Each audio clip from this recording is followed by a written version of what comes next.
Subscribe our channel and yes, don't forget to press bell icon notification. Bill thrown into uncertainty as first GOP senator comes out against it.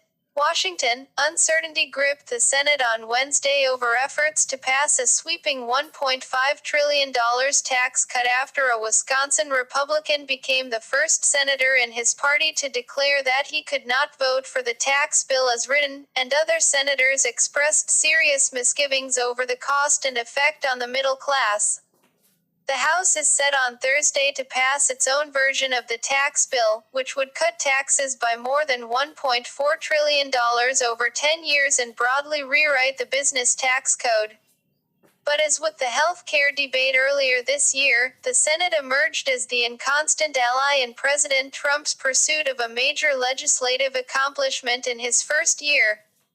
Senator Ron Johnson, Republican of Wisconsin, came out against both chambers' tax plans on Wednesday, saying that the bills favored corporations over small businesses and other so-called pass-through entities, whose owners pay taxes on profits through the tax code for individuals.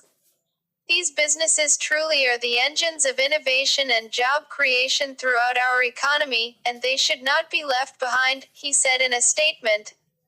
Unfortunately, neither the House nor Senate bill provide fair treatment, so I do not support either in their current versions. Senators Susan Collins of Maine and Bob Corker of Tennessee have voiced their own concerns about the tax overhaul and have not committed to voting for the tax bill. I'm still working with folks to see if there's some way to be assured as it relates to the deficit issue that we're not going to create harm, Mr. Corker said. There's other senators who themselves want to ensure that we're doing something to strengthen our country relative to the deficits. He added, I'm not a yes, I'm not a no. With the House expected to pass its tax legislation, the fate of the overhaul fell into the hands of Republican senators, who grappled with the political prospects of passing a bill that critics said could undermine the health care system and favored companies over the middle class. The Senate has played the spoiler before. The House passed a repeal of the Affordable Care Act in May, only to see it fail in the Senate twice. Republican and Democratic senators clashed on Wednesday over changes the Republicans had made to their ambitious tax legislation late Tuesday night, including adding a provision to repeal the Affordable Care Act's requirement that most people have health coverage or pay a penalty.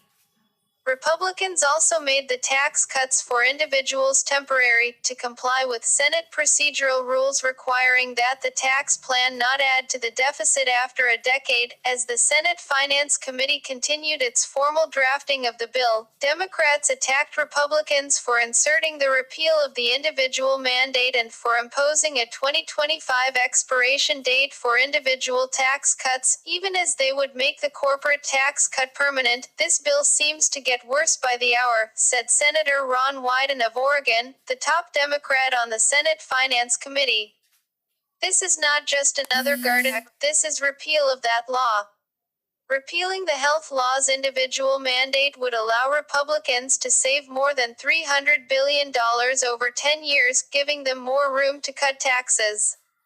According to the Congressional Budget Office, it would also lead to a reduction of 13 million in the number of people with health coverage, and average health insurance premiums on the individual market would rise by about 10%. Not many defended his undue. Subscribe our channel and yes, don't forget to share with your friends.